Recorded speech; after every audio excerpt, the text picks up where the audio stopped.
Môre, dit is donderdag die 10de Julie.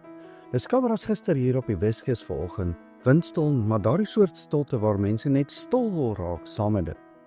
En jy weet, ek het iets in my hart vandag wat ek met jou wil deel. Dalk voel jy vanoggend maar net normaal. Nie op 'n high nie, nie op 'n low nie, net aan die gang. En dan wonder mens amper, Here, is ek regtig hier met 'n doel? Maak ek werklik 'n verskil? Maar nou hoor ek God se sagte fluistering.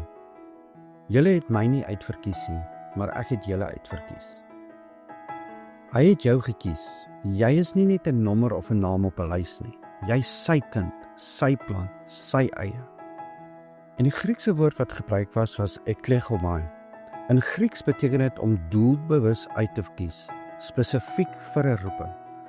Dis wat hy met Gideon gedoen het. Weet jy dit? Gideon het gesê, ek is die minste, maar God het gesê, die Here is met jou, dapper held. Of Maria, net 'n jong meisie, maar die engel sê, jy is hoogs begunstig, die Here is met jou.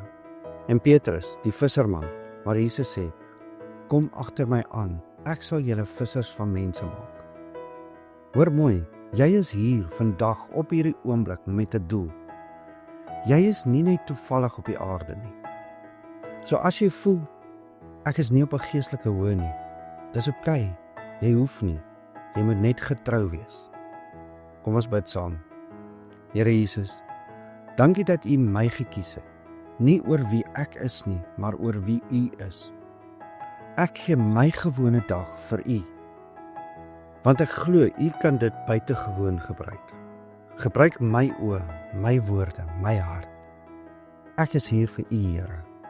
In Jesus naam. Amen. En onthou, jy is dalk die Bybel wat iemand vandag moet ontmoet. En dalk is dit juis jou getrouheid in die gewone wat iemand anders se geloof weer aansteek. Ek hoop jy het 'n geseënde donderdag.